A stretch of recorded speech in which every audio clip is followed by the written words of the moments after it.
Hello po, magandang umaga, magandang gabi 'no, kung nasaan panig tayo ng mundo, ayan.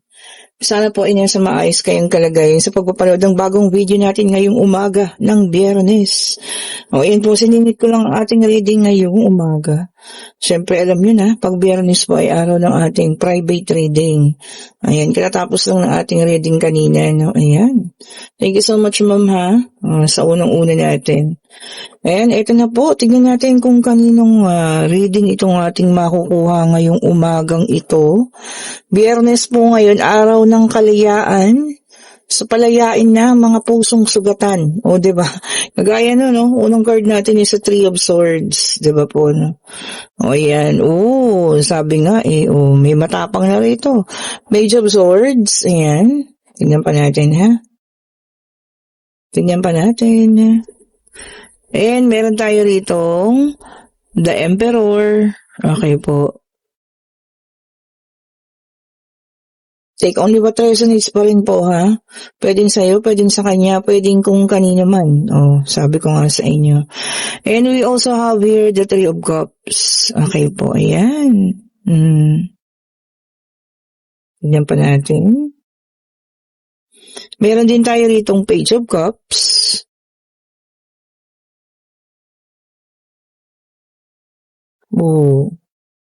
Tumatalon pa. Meron din tayo ritong Four of Swords. Ayan. Okay. Meron din tayo ritong The Empress. Urong natin kaunti. Ayan. Nakikita niyo ba mga nagagandahang bracelet? Ayan po, ha. O mag-order na kayo. Gaganda ng mga bracelet natin. And meron tayo ritong Ten of Cups. Okay po.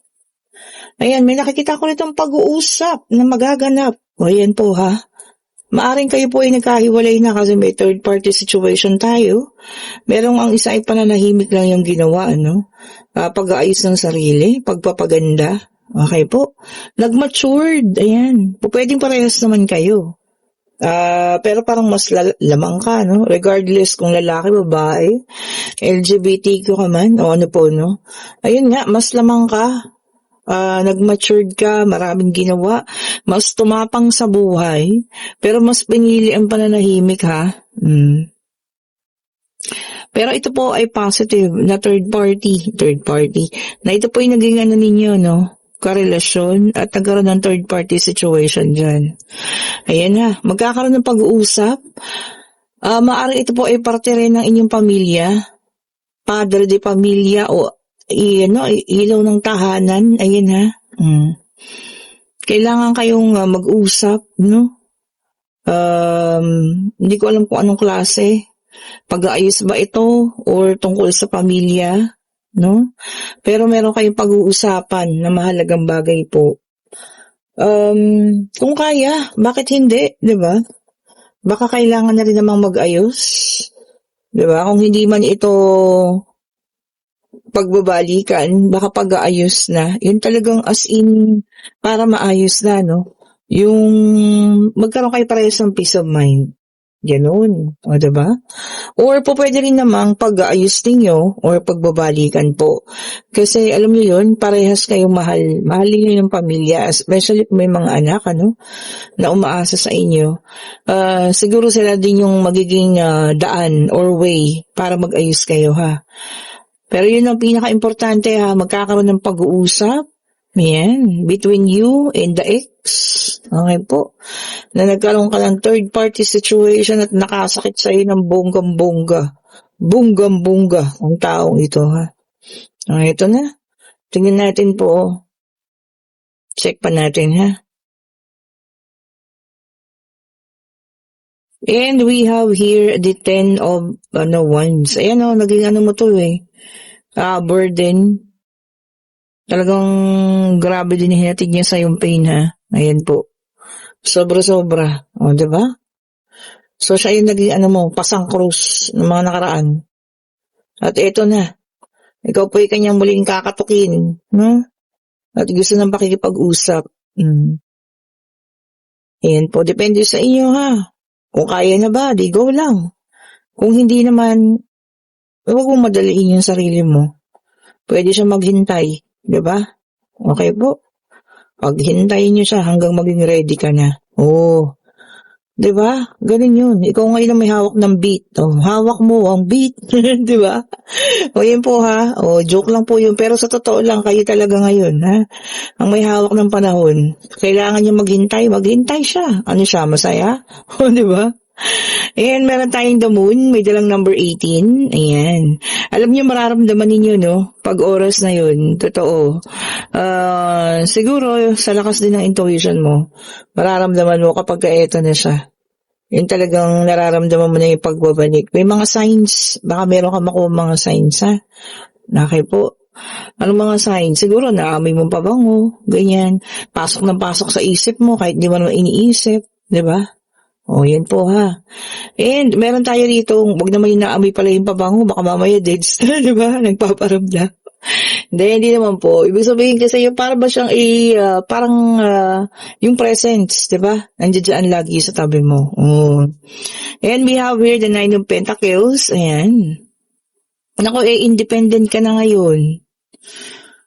Grabe rin yung hard work pala na pinagdaanan mo. Oh. Talagang ikaw lang mag-isa, no? Kumbaga para masustain ang buhay ninyong pamilya, no? Kung pamilya man kayo, talagang grabing hard work, ha? O yan, ito pa isa, oh. Talagang yung pasensya mo, hinabaan mo, sabi nga, ano? Tapos, nagpakaayos ka. Kumbaga, hindi ka gumawa ng mga bagay na hindi mo na, alam mo yung pansarili. Naging selfless ka, diba? Talagang lahat, inisip mo para ito sa pamilya, para maayos kayo. Kahit kayo na lang. O, di ba na? Di ba naman? Or kung ikaw man mag-isa lang, wala kayong anak, ganyan. Talagang pinili mo yung sarili mo ngayon. Oy, ito maganda, no? Sabi niya rito, no? Well-tempered. Talagang humaba rin ng pasensya, ha? Siguro, kaya talagang hindi ka na rin nakapagkaroon ng communication or talagang inayawan mo na rin, no? Kasi kumbaga, hanggang doon na lang eh. Diba? Para sa'yo, yun na yun. At mas pinagtuunan mo ng pansin yung sarili mong buhay, which is good. Ganda po yun ha. At ngayon, eto na. Eto na ang limal. Limal lang ha, para diba? Makikipag-usap na. Kasi sabi ko nga some way or somehow, talagang magkakaroon ng time na magkikita at makakapag-usap kayong ulit eh. Especially kung kayo family, may mga anak, diba? Kakailanganin pa rin. And we have here the Three of Wands. Ayan. Sabi niya rito, moving forward. Talagang ka na, nakatalikod. Wala nang lingon-likod to eh. Hindi nalilingon sa likod. Nakatalikod na eh. Siguro makikipag-usap ka din kung para sa peace of mind mo or parang pakikipag-ayos, settlement, ganun. Pero depende pa rin sa inyo. Kung kaya bang bigyan ng isa pang chances, bakit hindi? Diba? So, nasa sa inyo pa rin po, ha? Kumbaga, puso ninyo, mananaisa ngayon. At pag-ibigan pa rin. Kung talagang, alam niyo yan, mahal pa ninyo ang isa't isa. And we have here the Six of Pentacles. Ayan. Sabi niya rito, kindness. Naku, magiging mas mabait ka pa rin, ha? Diba? Kindness o kabaitan. Galing. So, alam mo yun, kahit pala gano'n na nangyari, magiging mas mabait ka pa rin. Tama naman, always choose kindness, sabi nga, Oops, dalawa sila ha. Balik natin. Kailangan, yun talaga yung lagi natin pinipili, maging mabuting tao. Diba? And we have here the Seven of Wands. Ayan. Sabi niya rito, determined. Determinado siya ngayon, ha. Kahit maraming nagsasabi sa kanya na, naku, maawa ka sa, sinaktan mo, tas, babalik-balikan mo pa. Pero determinado siya ngayon, talagang makipag-usap sa'yo. Ayan, tignan natin tong pangatlong deck of cards, ha. Pwedeng sa'yo pa rin, pwedeng kanya, pwedeng kung kanino man. Sabi ko nga, take only what resonates pa rin po. Tignan natin. And we have here the Knight of Cups, water sign, Cancer, Scorpio, and Pisces. O yung iba sa inyo ha, sabi niya rito, magkakaroon ng mga tao, makakakilala ng mga taong overacting daw. Naku, alam niyo yun, madrama masyado. O ingat ha, mag-ingat. Unang-una, nakakabuisit, nakakasura, yung mga ganun tao. Pangalawa, baka mabiktima ka nila. O di ba naman, nakakainis yung ganun ha. Ikaw okay na okay ka, tapos, ay nako, talaga laang. O di ba? So, ingat pa rin ha.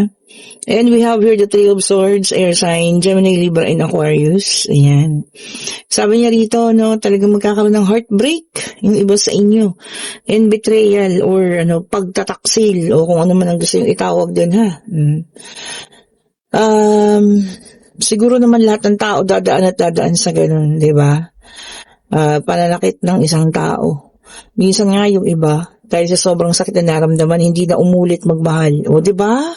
Meron talagang mga ganun. Yung mga, talagang ayaw na.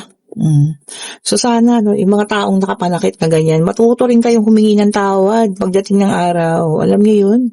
Kasi hindi nyo alam kung gaanong sakit yung naidulot nyo sa mga tao na yan. Oh, 'di ba? Hindi yung okay lang yun eh. Hindi po, hindi ganoon kadaling sabihin mong okay lang yun. Hindi po. Nakasakit kayo eh, 'di ba? And we have here the Empress na earth sign, sa matagi-tagisa ha. Water, air, and earth. Ang mga earth ay mga Taurus, Virgo, and Capricorn. Ayan. Sabi niya dito, growth. Paglago. Ang growth, pwede rin pagiging matured. Oh, di ba? Basta yung paglago, pagkatanda, hindi ba yung matanda, no? O yung talagang magtatanto ka, pagkatanto, sabi nga ganyan yan, no? Dito kasi tagal na namin sa Valenzuela, ang Valenzuela po ay parang dati parte ng Bulacan, so parang medyo malalim yung Tagalog natin, ayun, yung pagkatanto ba, na pagtanto mo na, ay, tama ito, parang gano'n. So, yan ha, growth, or paglago rin po. And we have here the star, air sign. Ayan. Kalmado lang ha. Maging kalmado, sabi nga niya rito, no? And alam mo yun, lahat ng bagay po may purpose, kaya nangyayari yan. Kalma lang, harapin ng kalmado, sabi nga nila, no? Kaya mo yan, di po ba? Harapin mo ng pagiging kalmado yan. Tignan pa natin ha. Check pa po natin. Araw ng kalayaan, palayain ang mga sarili ha. Sa pain, sa mga kung anumang nararamdaman dyan, palayain niyo po ang sarili ninyo. And meron tayo ritong the devil, earth sign, ayan And sabi naman niya dito, merong mga temptation or tukso. Anong kanta natin? Tukso, layuan mo ako, di ba? Alam mo yun? Or mismong ikaw, yung lumayo po. Hindi tama yung tawag dyan. Ikaw mismo ang lalapitan ha. Lumayo ka po. Diba? Temptation. And we have here the judgment, fire sign. Kompleto na po lahat ha. Mga fire sign ay Aries, Leo, Sagittarius. Ayan. Sabi niya rito, awakening or paggising. Maari, di ba? Tayo magigising niya sa matagal na nating paniniwala na ito pala yun, pero mali pala. Di ba? Or magigising niya sa mga relasyong toxic na kailangan ng iwanan. Or kailangan na talagang magising kasi matagal kanina ka patulog, di ba? Parang ang kulit ko ngayon, di po ba? Nakadami yata ako ng kape. Pasensya na po ha. Joke lang. I-light lang natin. Huwag masyadong mabigat, Mabigat na ayoko ng mabigat na reading. Maganda po yung light lang. Positive pa rin. Di ba? Ayan. Sige, tignan pa natin. Ito pa, And we also have here the Five of Swords. Air sign naman ito. Ayan ha. Mag-ingat po at kayo'y baka ma-abuse daw. Maaring may pang-aabusong mangyari ha. Verbal man ito o yung mga salita na ganyan. Emotional abuse, masakit, mas lalong masakit yun. Or physical abuse pananakit sa inyo, huwag kayong papayag. Siyempre, walang pwedeng makapanakit sa inyo po ha. Emotional man yan, physical o verbal, di ba? Kundi ang magulang ninyo, na siyang nagbigay ng buhay sa inyo. Pero kung ibang tao, naku po, huwag yung papayagan yan. And we have here the Three of Cups, water sign, ito naman, celebration. Oh, may mga parating na celebration ha. Hindi maiiwasan. O, birthday. O, kung sino man may birthday ngayon, ang ganda ng birthday mo, June 12, may festive, happy birthday po sa inyo. Kung meron namang kasalan, binyagan, o kung ano man. Ayan po, mag-enjoy, magpakasaya, be happy po ha. Ayan po, and kung nagugustuhan yung ating reading, pa-like, pa-share, subscribe, and hit the notification bell para lagi kayong updated sa mga bagong videos na nare-release natin. At eto na, para sa inyong katanungan, ang yes and no card. Ano pong sagot ninyo sa kanilang katanungan po? Financial, pag-ibig, pangyayari, Divine Universe. Ay, eto na, dalawa. Balik natin po ha. Isa lang ang ating kailangan para mas klaro. Hindi po ba? Para klaro. Ganyan pa natin. Ganyan pa natin. Eto na po. And yes po ang sagot kung ano man ang iyong itinanong. Kung ito po ay related sa trabaho, yes po ang tanong ha. Kasi sabi niya rito, result of your hard work. So, resulta raw po ng inyong pagtatrabaho. O yan ha, o kung ano man yan. Okay po. Ayan, sana nagustuhan ang reading ninyo at nagustuhan ninyo ang reading natin ngayong umaga, Ayan po, at eto na ang ating mga bracelet na gagandahan. Restock tayo ha. Siyempre ang lapis lazuli. Tingnan mo, napakaganda niyan ha. Lahat po ay original ha, wala pong plastic. Ito po yung mga original. At ang rose quartz, diba? Ang ganda ng rose quartz natin ngayon. Ganda ng quality po. Ayan ha. At meron tayo rito mga bago. Ayan, ang garnet. Sa lahat na naghahanap ng garnet po ha. This is also the stone of prosperity. Ayan. At saka yung mga pampalakas ng loob, ganyan. Ayan po, Ayan. Punta na lang kayo sa Facebook ko, makikita nyo nandun yung mga description. Ayan, garnet ha. Birthstone din ito. Nakalimutan ko kung anong birthstone, kung anong month pala, sorry. Lahat tayo naghahanap ng garnet ha. And syempre meron tayong cat's eye. Ito na po, dumating na ang cat's eye. This is also one of the protection, Sabi nga nila, protection mo sa mga, para rin siyang evil eye. Pero ang ganda ng quality. Tingnan nyo naman. Umiikot talaga, parang mata ng pusa. Ano ba, other than ba ang quality ng mga pusa? Syempre malambing yan. And it also attracts prosperity po ha. Sabi nga wealth. Ayan ha. Ganda ng cat's eye natin. May malaki. And meron tayo ritong 8 millimeter 8 mm. Ayan. Depende kung anong gusto niyo. Magkaiba po ng price ha. Ito yung maliit lang siya. Ayan. Para sa mga maliliit ang braso. Ayan. Ito naman yung medyo kung parehas tayo, malakihan ang ating mga braso. Ayan. Pumili na kayo ha. Magkaiba po ng price. Ayan. Para parehas na cat's eye yan. At syempre, ang ating nagbabalik, power combination bracelet. Ang ganda. Hindi na siya maliit ha, pero may maliit na version pa rin yan. Pero ito kasi yung malaki, size 10 mm. Ibig sabihin malaki yung bilog ha. Ayan po, kayo po yung mag-order na. At syempre nandiyan pa rin ang ating mga classic, citrine, meron din tayong amethyst, andiyan pa rin ang 7 chakra, andiyan pa rin po, ito palang ganda, bago din. Bagong version. Ang jade, ang Burmese jade po or lucky jade. Andyan, nagbabalik. Ang ganda. Ayan po. Kayo po yung mag-chat na, i-click yung link at ako lang din na makakausap ninyo ha. Okay po. Pumili na kayo kung ano ang para sa inyo. Syempre, nandito pa rin ang ating original citrine for financial. Siguro ang magandang combination is itong citrine. Pwede nyo i-combine sa lahat. Rose quartz, ayan, sa garnet. Pwedeng magkatabi yan. Pwede po, ha? Ayan na, i-click niyo yung link nandiyan sa comment section po, ha? Ako lang naglalagay dyan. Wala nang iba. Ako lang din yung makakausap ninyo. Ayan, thank you so much po ulit for watching. Have a great morning po, evening, o kung ano man. Salamat po sa inyo.